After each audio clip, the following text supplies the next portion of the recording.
Welcome, everyone, to our conversation with Sonia M. Frontera. Welcome to the show. Hola Doctor welcomes you. Well, thank you, Shika. Thank you so much for having me. It's a pleasure to be with you today. Thank you. So, let me just introduce a little bit about Sonia. She has been practicing law since 1995, and her diverse background includes work as corporate in house counsel, government and immigration and family law. She's not just into the professional life, but as a volunteer, she has been volunteering as a financial empowerment trainer for Spanish speaking domestic violence survivors, assisted by SAFE in Flemington. This is commendable, Sonia. I'm feeling very humbled that you have been on our platform. Thank you, and welcome to our platform. Thank you for the kind words. Yes. So, beginning about talking a little bit about the domestic abuse. So, how did you get involved in domestic abuse advocacy? It all started when I was still in law school. The domestic violence unit of Essex County Superior Court was looking for volunteer law students to be interns in the unit.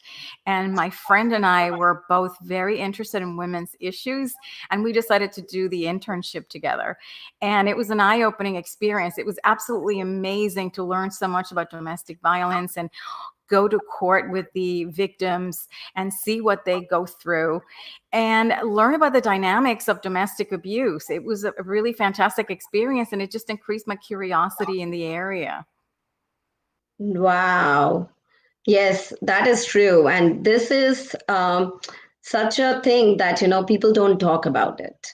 And that's the reason why I was so happy that at least through you, our audience will come to know how to stand up and speak up. So, why are you so passionate about domestic abuse? Actually, one of the main reasons is because I am a survivor myself. And this is something that I didn't realize until I did my internship and I learned about domestic abuse through the court system. And it's such a nuanced area. It's got so many different aspects to it that we are not familiar with, that I decided it's really important to help people who are in a similar situation so that they can break free from abuse and understand when they are in abusive situations, because sometimes it's very subtle and you don't know. Yeah. So, what exactly? We talk about all sorts of abuse, but domestic abuse is not spoken about because it's all hidden under the wraps.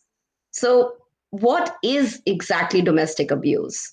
Yes, and we tend to see it as a private issue, something that happens behind closed doors, that it's none of our business, but it affects everyone. And we tend to think of domestic abuse as violence, right? Physical violence with injuries, but it is much more than that. It goes much deeper than that.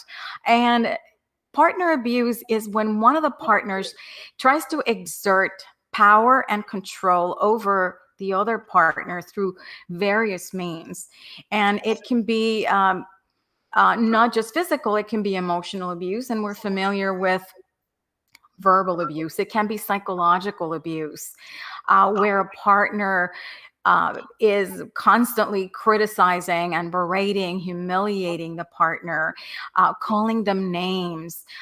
There's financial abuse, which is surprisingly the most common form and the hardest to detect form of domestic abuse, where one partner tries to control the finances and limit the access of the other partner to money or the ability to earn it, whether it is by controlling all the finances and having sole access to bank accounts.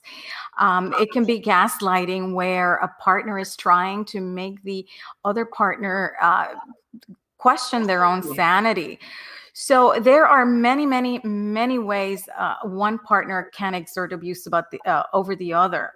And that's why we need to be educated, because we may not realize that these acts, which are done systematically and in a pattern form, that's what constitutes abuse, because it breaks down the partner and erodes their self-esteem. Yeah, and I totally agree. Like, sometimes what happens, we always talk about the physical abuse. We think that, okay, like, it's not shown on your body, it means that there's no abuse. But the mental trauma is really prevalent. So, how common is it? Well, domestic abuse is something that occurs to 1 in 4 women, and one in whether or not they are in an abusive relationship, to seek help so that they can understand whether or not their situation is abuse and what are the next steps they should take to come to safety. Yes, that is true. Like, so I was, like, there are in South Asians too, we have these kind of abusive situations. But the problem is they are not able to stand up for themselves. And that becomes, because it's like a taboo thing that you should not speak about it. So, does it always involve violence? No, it does not. It can be a number of different things. And I think emotional abuse is probably one of the most painful ones and most difficult to overcome. And in fact, many people that I know who have been survivors of both physical and emotional abuse would tell you that the emotional aspects of abuse are the most damaging, because people don't see them. And your friends and your family might be in the dark, not knowing what is happening to you, and may not offer you the support you need. So, why is it so hard to detect? It is like, you are in a relationship, of course, like, when things are happening, we think that, oh, why this person is not speaking? So, like, why is it so hard to detect? It is hard to detect because it is so nuanced. And some of the things that occur that are acts of abuse can be socially acceptable or seemingly harmless. In terms of being socially acceptable, for instance, and this is very common in the that you have a large Hispanic following, but we are trained to believe that a man is in charge. We also are told that a man who is jealous is because he loves you. And that way, certain subtle acts of control, like trying to know where you are all the time and telling you who to see, where to go, wanting you to check in, things like that are seen as normal. And when these acts are considered normal, you may not realize that there might be a more nefarious agenda behind these Yeah, behaviors. correct. Yeah. So, what are the signs of any abusive situation? How to detect those signs? Well, there's a number of different signs, and you should be paying attention. And just because, they're not being consistently being used against you, and happen sporadically, you need to be on the lookout and make sure that you're paying attention to how your partner makes you feel. And for instance, calling you names, berating you, humiliating you, yelling, threatening you with weapons, or even taking a weapon out, or purchasing a weapon to make you feel in fear, accusing you of promiscuous Yeah. behaviors, accusing you of having affairs, destroying property in your presence, mistreating children and pets in your presence. There's any act that would be intimidating to you, and that is done consistently, or a combination of these acts. And sometimes they don't register. For instance, and this is something that I have heard from a number of people. and it's designed to isolate you from your friends or family. Is listening into your conversations, criticizing your friends and family, or picking fights when you're going to be getting together with other people. So when you're all rattled emotionally when you are with them, and you're irritable and reactive, so you look like you are the one with the problem. So it's any of these little subtle acts that by themselves or together, combined, or in a systematic pattern that erode your self-esteem, make you feel bad about yourself, make you lose your confidence and your ability to believe in yourself, being able to be self-reliant. Yeah, that is true. So why don't we always say that, oh, she should have or he should have spoken about it? So why you uh, do you need to leave right away? And another one is, why don't victims just leave? Well, that's a loaded question. So let's break it up. Yeah. Sometimes people don't know that they're in an abusive relationship, so they don't leave. Sometimes their support systems have been broken. They have been isolated from people from who would provide them support. They feel that no one understands them. They have no place to go. They may not have the means, the financial power to get out. And very importantly, if your partner is abusing you physically or is threatening you and you are in fear for your life, you may not be able to leave. You don't think you can. And that's why sometimes you can't stand up to someone who's going to be violent, and you don't know how they're going to react, if they're going to hurt you and possibly kill you. Oh, wow. Yeah, yeah. And so, why is it hard to end an abusive relationship? For the reasons I stated before, because you're in fear, and especially at the end, when you're trying to end an abusive relationship, is the most dangerous time during a relationship, because the abuser is likely to hang on to you by any means necessary. And they might increase their threats. They might be stalking you. They might follow you. They might harm you. So that's why it's very important that if you are in such a situation, to seek help from a domestic violence support agency, because these agencies are familiar not only with a cycle of violence, but also all these support systems and networks and resources available to a victim to be able to escape safely. And they can help you plan a safe escape. And you asked earlier if you need to leave right away. If you are in physical danger, you should try to get help immediately. If it's other types of abuse that are not imminent danger, it's important for you to prepare yourself physically, emotionally, and financially to end the relationship. Okay. Yeah. No, and I totally agree with you. Like, nobody should undergo this kind of abuse. Like, nobody deserves it. Just to maintain the relationship, I don't think so. So Right. I have been not lately, like for the past 1.5 years, we have been in this pandemic, and everybody is stuck at home. Everybody is living together. So has it impacted COVID, the domestic abuse? Absolutely. As a matter of fact, the pandemic has increased the incidences of domestic abuse. And it is natural, because isolation is the power tool of the abuser. And we are stuck at home with our abusers. We're isolated from our friends and family, our support systems, and those activities that nourish us, both the abuser and the victim. And there's more opportunity for conflict because of the pandemic. For one thing, we are at home on each other's nerves. We perhaps have fear and anxiety associated with the disease itself, with catching COVID.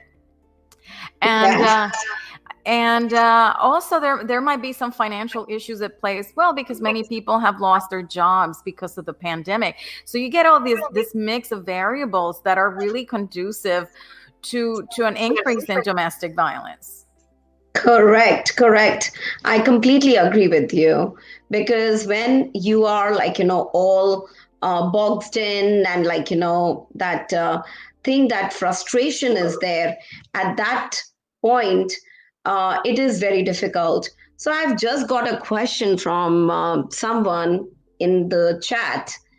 And that question that I've got is, as a man, how can I change aggressive behavior?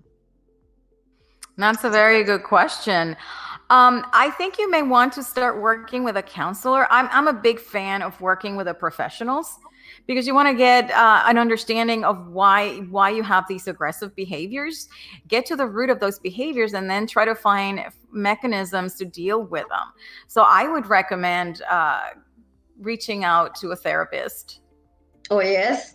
So we always talk as soon as domestic abuse comes to our mind, it's always the domestic abuse is towards a woman because that's the very general norm.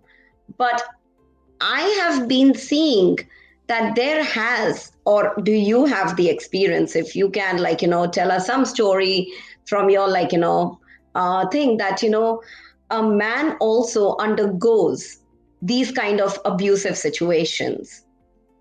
And at that moment, like, have you ever, like, seen such scenarios? If you want to tell us about that.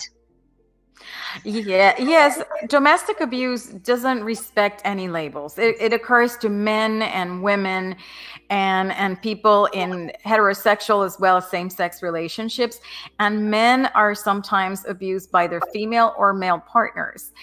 And it is less common, but it does occur.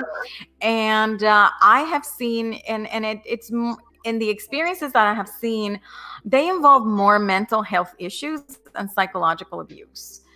Oh, yeah. So Typically, yes. have you come across any of such scenarios where a man is in a abusive relationship? Yes, I have seen them, and like I said, they tend to be more related to emotional abuse and manipulation and threatening with the kids, to take away the kids and things like that. But I can't say I have seen physical abuse as being part of Oh, the yeah. repertoire. Yes, not physical abuse. Not physical, yeah, but I think, you know what, physical can be seen, but sometimes emotional and mental is not seen, so it's not evident, but that is more common. And as you had rightly said in the earlier part of this talk, that the way the verbal abuse will happen, the way, like, people will be dealing with their kids. A friend of mine was having this kind of a situation where her kids were being, like, abused. And that was like, and then she was undergoing a lot of mental trauma. So thank you so much. But I would like to talk about you being an author also. So you have been, your books are available on Amazon, and you have written, I love this book actually. It's Solve the Divorce Dilemma. Do you keep your husband, or do you post him on Craigslist? And the other one, the Relationship Solutions, and that is effective strategies to heal your heart and create the happiness you deserve. Commendable, awesome books. And to everyone, those are available on Amazon. Please get your copies because they are really interesting. So, do you want to talk a little bit about these two books? Sure. I wanted to be a writer since I was a teenager. And a few years ago, I decided, since I'm self-employed now, I have all the flexibility to make my own schedule. And I decided to write. And I was at a woman's retreat. And it was the theme of the retreat was forgiveness. And it was very evident that a number of women in the group were suffering because of their marriages, whether they had problems in their current marriages or they had experienced divorce and were still reeling from it. And I realized this is an area where I have something to contribute because I found myself in that same situation, and I can share my experience as well as what I have learned as an attorney. So I decided to write Solve the Divorce Dilemma to help women who, like me, were on the fence for a number of years, and due to their religious beliefs and their cultural coming from a conservative culture, or for whatever reason, we're having difficulty making that decision whether to leave or to stay and carrying it out, because it requires empowering yourself and get to that place. So I didn't want other people to go through what I went myself. And that's why I decided to write this book. And men started reading the book, and they were complaining that the book is biased, it's so for women, and it's critical of men. So I decided to write relationship solutions to be gender neutral and to be able to help men and women and people who are actually in couples and are having marital problems to decide whether or not to stay together, and if they can't keep their marriage together, how to divorce amicably and how to get through the process and come out on the other side stronger. Oh, that's interesting. So another question that I just got from so I'm happy that people are watching it, they're liking it. Awesome. So how was the experience of writing your first book? It was interesting. I really enjoyed writing, and it was much easier than I expected. I have a journalism degree, so writing is something that's kind of in my DNA and my training. So writing the book was easy because it came from the heart. It was premised on my own experiences and what I had observed and what I have learned, through my life, as well as through the different teachers that I have studied through the years.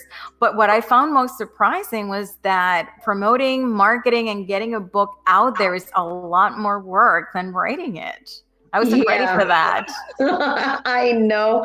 So do you want to talk about the two other books that you're planning to release? So we'll be the lucky ones to have them on the screen. So do you want to talk about those two books? Yes, and they are actually very short reads. They are booklets, and they are about domestic violence. I am creating a campaign for domestic violence awareness because I realize that this is a topic that we need to be discussing, that we feel uncomfortable discussing. And I wanted to create a publication that was quick and easy, that people can read and make these concepts really understandable so that you can detect the signs if you find yourself in an abusive relationship, or if someone you know, someone you love might be going through such abuse, so that you can detect your signs of that from the outside and what to do to help. So I created one in English, and it's called Stop the Hurt. Mm-hmm.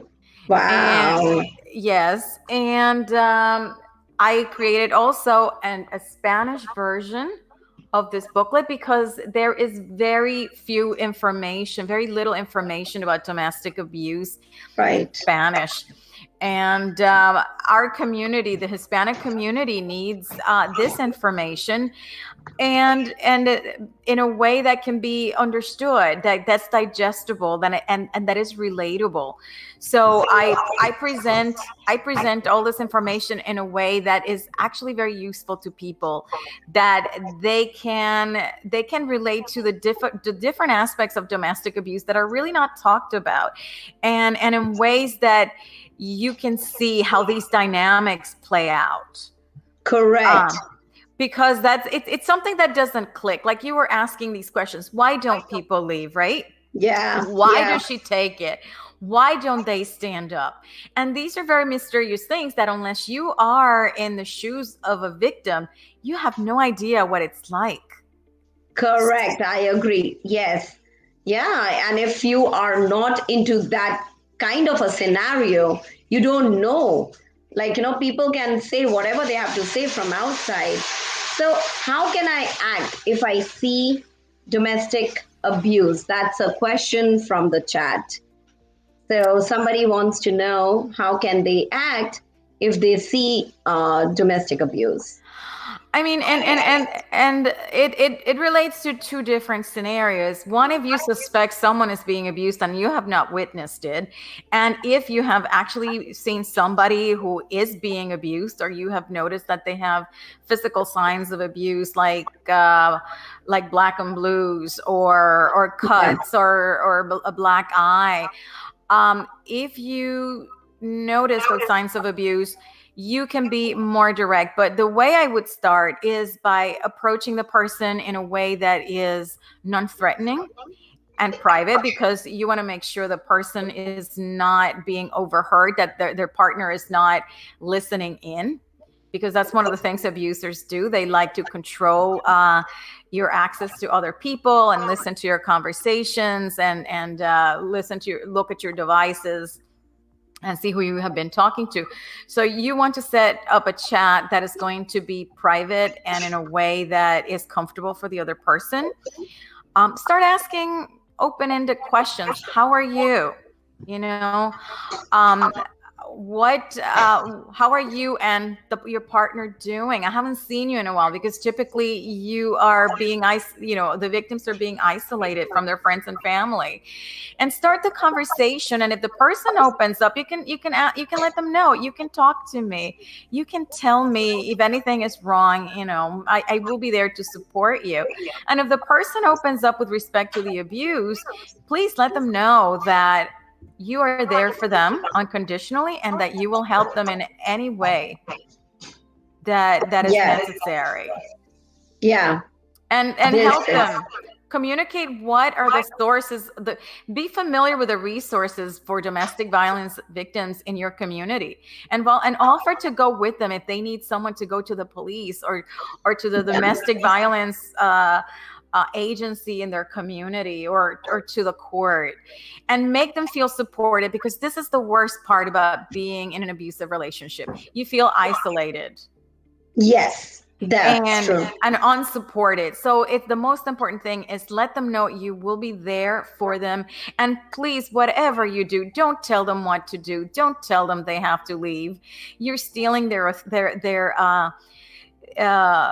freedom by doing so, and you're victimizing them again. Let them make their own decisions and support them. You need to understand that it is hard to leave an abusive relationship, and there's some statistics that show for some people it takes 7 attempts before they finally end them. So try to learn more about domestic violence so that you understand what your friend or relative is going through, and you can come from a position of power and clarity to support them as opposed to criticism. And do not minimize their feelings, or assume that they are exaggerating, or that it can't be that bad. Just listen, be a good listener, and support them. Wow, that is such a brilliant advice. Thank you so much, because it makes a lot of difference to most of the people. If we don't undergo something, we think it doesn't exist. Yes. And we try to avoid it, we try to neglect it. So what I feel, what you have done to us is really amazing. So I have one more question. Just give me a second.